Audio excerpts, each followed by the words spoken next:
ಅಂತಾರಾಷ್ಟ್ರೀಯ ಮಹಿಳಾ ದಿನಾಚರಣೆ ಮತ್ತು ರಾಷ್ಟ್ರೀಯ ಲೋಕ ಅದಾಲತ್ ಕಾರ್ಯಕ್ರಮವನ್ನು ಹಮ್ಮಿಕೊಳ್ಳಲಾಗಿದೆ.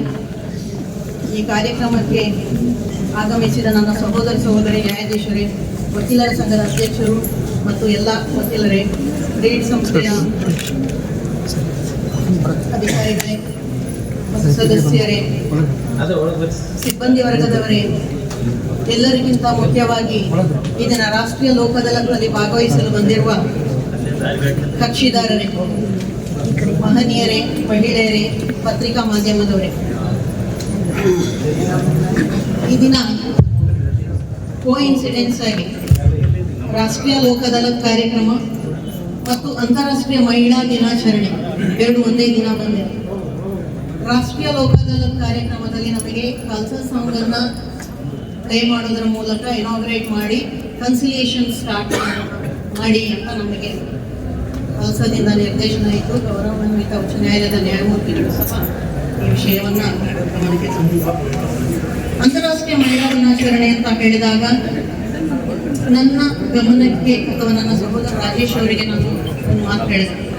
ಅಂತಾರಾಷ್ಟ್ರೀಯ ಮಹಿಳೆಯ ದಿನಾಚರಣೆ ಅಂದರೆ ಬರೀ ಹಾಡು ಹೇಳೋದು, ಡ್ಯಾನ್ಸ್ ಮಾಡೋದು, ಸ್ವೀಟ್ಸ್ ತಿನ್ನೋದು, ಊಟ ತಿನ್ನೋದು, ಸಾಕೋದು, ಸ್ವಲ್ಪ ಡಿಫ್ರೆಂಟ್ ಆಗಿ ಮಾಡೋಣ ಈ ಸಲ ಅನ್ನೋದಕ್ಕೆ ಹೇಳಿದಾಗ ನಮ್ಮ member secretary has taken all care and manager, technical team and staff joined their hands to ಈ ಈವೆಂಟ್ ಅನ್ನ ಆಯೋಜಿಸಲಾಗಿದೆ. ಮೊದಲನೆಯದಾಗಿ ನಾನು ಈ ಅಂತಾರಾಷ್ಟ್ರೀಯ ಮಹಿಳಾ ದಿನಾಚರಣೆಯಂದು ನಮ್ಮ ಎಲ್ಲ ಮಹಿಳೆಯರಿಗೂ ಶುಭಾಶಯಗಳನ್ನು ಹೇಳ್ತೀನಿ. ಅದೇ ರೀತಿ ಮಹಿಳೆಯರ ಪ್ರತಿಯೊಂದು ಕಾರ್ಯದಲ್ಲಿ ಸಪೋರ್ಟಿವ್ ಆಗಿ ನಿಂತಿರುವ, ಅಂದರೆ ನಮ್ಮಲ್ಲಿ ಒಂದು ಹೇಳ್ತಾರೆ, ಪ್ರತಿಯೊಂದು ಪುರುಷನ ಹಿಂದೆ, ಅವನ ಸಾಧನೆಯ ಹಿಂದೆ ಮಹಿಳೆ ಇದ್ದಾಳೆ ಅಂತ ಹೇಳ್ತಾರೆ.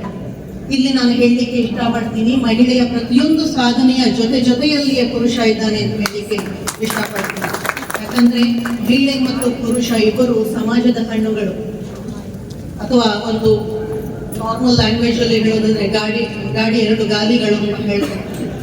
ಒಂದು ಗಾಲಿ ಸರಿಯಾಗಿ ಒಂದು ಗಾಡಿ ಚಲಿಸಬೇಕು ಅಂತ ಹೇಳಿದ್ರೆ ಆ ವೀಲ್ಸ್ ಪ್ರಾಪರ್ ಅಲೈನ್ಮೆಂಟ್ ಇರಬೇಕು. ಈಗ ಎತ್ತಿನ ಗಾಡಿ ಬಗ್ಗೆ ನಾವು ವರ್ಣನೆ ಮಾಡಕ್ ಹೋಗಲ್ಲ, ಯಾಕಂದ್ರೆ ಕೆಲವರು ಕೇಳ್ಬಿಡ್ತಾರೆ ಎತ್ತಿನ ಗಾಡಿ ಅಂದ್ರೆ ಏನು ಅಂತ.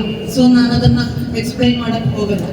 ಸೊ ಒಂದು ವೆಹಿಕಲ್ ಚೆನ್ನಾಗಿ ಮೂವ್ ಆಗಬೇಕು, ಯಾವುದೇ ಆಕ್ಸಿಡೆಂಟ್ಸ್ ಆಗಬಾರ್ದು, ಯಾವ ಪ್ಲೇಸಿಗೆ ಡೆಸ್ಟಿನೇಷನ್ ತಲುಪಬೇಕು ಅಂತ ಹೋಗ್ಬೇಕಾದ್ರೆ ಅದರ ವೀಲ್ ಅಲೈನ್ಮೆಂಟ್ ಚೆನ್ನಾಗಿರ್ಬೇಕು. ಒಂದು ವೀಲ್ ಸರಿ ಇಲ್ಲ ಅಂದ್ರೂ ಸಹ ನಾವು ಎಲ್ಲಿ ರೀಚ್ ಆಗಬೇಕು ಅಲ್ಲಿಗೆ ರೀಚ್ ಆಗಕ್ಕೆ ಸಾಧ್ಯ ಇಲ್ಲ. ಹಾಗಾಗಿ ಪ್ರತಿಯೊಬ್ಬರು ತಮ್ಮ ಗುರಿಯನ್ನ ಸಾಧನೆ ಮಾಡಬೇಕು ಅಂತ ಹೇಳಿದ್ರೆ ಮೊದಲನೆಯದಾಗಿ ಮನೆಯಲ್ಲಿ ತಂದೆ, ಪುರುಷನಾಗಿ ತಂದೆ ಸಹಕಾರ ನೀಡ್ತಾರೆ, ಸಹೋದರರು ಸಹಕಾರ ನೀಡ್ತಾರೆ. ನಂತರದಲ್ಲಿ ಸ್ಕೂಲ್ಗೆ ಹೋದ್ರೆ ನಮ್ಮ ಗುರುಗಳಿರ್ತಾರೆ, ಅವರು ಪುರುಷರೇ ಇರ್ತಾರೆ, ಅವರು ಎನ್ಕರೇಜ್ ಮಾಡ್ತಾರೆ. ಆಮೇಲೆ ನಂತರದಲ್ಲಿ ಹಸ್ಬೆಂಡ್, ಗಂಡ ಎನ್ಕರೇಜ್ ಮಾಡ್ತಾರೆ. ನಮ್ಮ ಸಾಧನೆಯನ್ನು ನೋಡಿ ಗಂಡ್ಮಕ್ಳು ಸಹ ಖುಷಿ ಪಡ್ತಾರೆ. ಇಂಥ ಸಂದರ್ಭದಲ್ಲಿ ನಾವು ಪುರುಷರು ನಮಗೆ ತತ್ಸಾರ ಮಾಡ್ತಾ ಇದ್ದಾರೆ ಅಂತ ಹೇಳೋದನ್ನು ನಾನು ಒಪ್ಪೋದಿಲ್ಲ. ಯಾಕಂದ್ರೆ ನಾವು ನಮ್ಮ ಸಾಧನೆಯನ್ನು ಮಾಡಲಿಕ್ಕೆ ನಾವು ಒಂದು ಡಿಸಿಷನ್ ತಗೊಂಡ್ರೆ ಆ ಡಿಸಿಷನ್ಗೆ ಪೂರಕವಾಗಿ ಪುರುಷರು ಸಹ ನಮಗೆ ಸಹಕಾರವನ್ನ ಕೊಡ್ತಾರೆ. ನಾವೇ ಹಿಂದೇಟ್ ಹಾಕ್ಬಿಟ್ರೆ ಅವ್ರು ಬಂದು ಮುಂದೆ ನಿಲ್ಲಿಸ್ಲಿಕ್ಕೆ ಆಗಲ್ಲ. ಅವ್ರು ಬಂದು ನಮ್ಮನ್ನ ಎಳ್ಕೊಂಡು ಬಂದು ಮುಂದೆ ನಿಲ್ಲಿಸಿದ್ರೆ ನಮ್ಮನ್ನು ಒತ್ತಾಯ ಪೂರ್ವಕವಾಗಿ ತಂದು ಇಲ್ಲಿ ಹಾಕಿದ್ರು ಅಂತ ಹೇಳ್ತೀವಿ.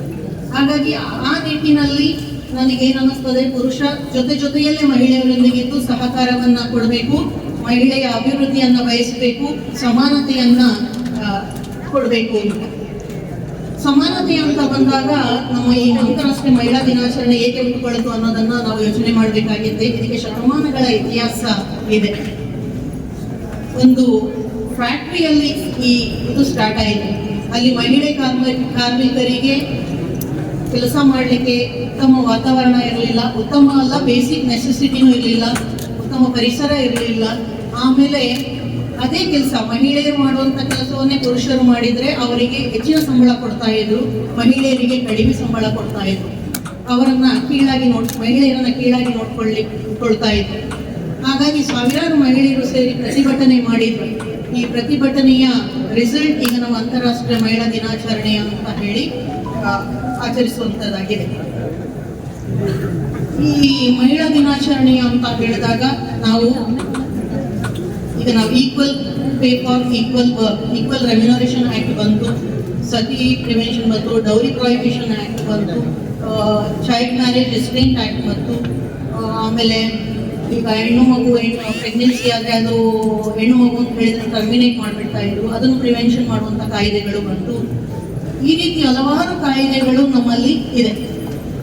ಈ ಕಾಯ್ದೆಗಳನ್ನು ನಾವು ಅರ್ಥಕೊಳ್ಬೇಕು. ಕಾಯ್ದೆಗಳು ನಮಗೆ ಅಥವಾ ಈ ಪ್ರಾಪರ್ಟಿ ರೈಟ್ ಇರ್ಬೋದು, ಅಥವಾ ಮೇಂಟೆನೆನ್ಸ್ ಆಕ್ಟ್ ಇರ್ಬೋದು, ಡೊಮೆಸ್ಟಿಕ್ ವೈಲೆನ್ಸ್ ರೆಸಿಡೆನ್ಸ್ ಆರ್ಡರ್ ಕೊಟ್ಟಿದ್ದಾರೆ, ಮನೆಯಿಂದ ಹೊರಗಡೆ ಹಾಕಬಾರ್ದು, ಮಹಿಳೆ ಬೀದಿಯಲ್ಲಿ ಬೀಳಬಾರ್ದು ಅಂತ ಹೇಳುವಂಥ ಒಂದು ನಿಟ್ಟಿನಲ್ಲಿ ಕಾಯ್ದೆಗಳಿವೆ.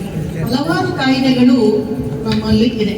ಆ ಕಾಯ್ದೆಗಳ ಅರಿವನ್ನ ಮಹಿಳೆಯರು ತಿಳ್ಕೊಂಡು ಅದಕ್ಕನುಗುಣವಾಗಿ ಉತ್ತಮ ರೀತಿಯಲ್ಲಿ ಜೀವನ ಮಾಡಬೇಕಾಗಿದೆ. ಸಮಾನತೆ ಅಂತ ಬಂದಾಗ ನಾನು ಇಲ್ಲಿ ಒಂದು ಕಿವಿಮಾತು ಹೇಳಲಿಕ್ಕೆ ಇಷ್ಟಪಡ್ತೀನಿ ಮಹಿಳೆಯರಿಗೆ. ಮಹಿಳೆ ಸಮಾನತೆ ಅಥವಾ ಸ್ವಾತಂತ್ರ್ಯ ಅಂತ ಏನು ಹೇಳ್ತೀವಿ, ಮಹಿಳೆಯರಿಗೆ ಸ್ವಾತಂತ್ರ್ಯ ಬೇಕು ನಿಜ, ಆದರೆ ಸ್ವಾತಂತ್ರ್ಯ ಅನ್ನೋದು ಸ್ವೇಚ್ಛಾಚಾರ ಅಲ್ಲ ಅನ್ನೋದನ್ನ ಗಮನದಲ್ಲಿ ಇಟ್ಕೊಳ್ಬೇಕು. ನಾವು ಉತ್ತಮ ಕೆಲಸಕ್ಕೆ ನಮಗೆ ಸ್ವಾತಂತ್ರ್ಯ ಬೇಕು, ಉತ್ತಮ ಕೆಲಸ ಮಾಡಲಿಕ್ಕೆ ಎನ್ಕರೇಜ್ಮೆಂಟ್ ಬೇಕು, ಎಜುಕೇಷನ್ಗೆ ಹೋಗ್ಲಿಕ್ಕೆ ಬೇಕು, ಜಾಬ್ ತಗೊಳ್ಳಿಕ್ಕೆ ಬೇಕು, ಮದುವೆ ಮಾಡ್ಕೊಳ್ಳಿಕ್ಕೆ ನಮಗೆ ಆಪ್ಷನ್ ಇರಬೇಕು, ಅದನ್ನು ಮದುವೆ ಮಾಡ್ಕೊಳ್ಳೋದು ಬಿಕಾಸ್ ನಮಗಿರಬೇಕು, ಎಲ್ಲ ಇರಬೇಕು. ಆದರೆ ಅದು ಸಮಾಜದ ವಿರುದ್ಧವಾಗಿ ಹೋಗಬಾರ್ದು. ಅಂದರೆ ಅದರ ವಿರುದ್ಧ ಅಂದರೆ ನಮ್ಮದು ನಿಯಮ ಅಂತ ಇದೆ ಜೀವನದಲ್ಲಿ ಯಾವ ರೀತಿ ಬಾಳಬೇಕು ಅಂತ. ಅದನ್ನು ಬಿಟ್ಟು ಸ್ವೇಚ್ಛಾಚಾರ ಮಾಡಿ ನಮಗೆ ಸ್ವಾತಂತ್ರ್ಯ ಬೇಕು ಅಂತ ಹೇಳಿದ್ರೆ ಅದು ಸಮಾಜದ ಅವನತಿಗೆ ಕಾರಣ ಆಗ್ತದೆ ಅಂತ ಹೇಳಿಕ್ಕೆ ಇಷ್ಟಪಡ್ತೀನಿ. ಬಳ್ಳಾರಿಯ ನಿರಂತರ ಸುದ್ದಿಗಾಗಿ ಬಳ್ಳಾರಿ ಬೆಳಗಾಯಿತು ಚಾನೆಲ್ನ ಸಬ್ಸ್ಕ್ರೈಬ್ ಮಾಡಿ ಹಾಗೂ ಬೆಲ್ ಐಕಾನ್ ಒತ್ತಿ.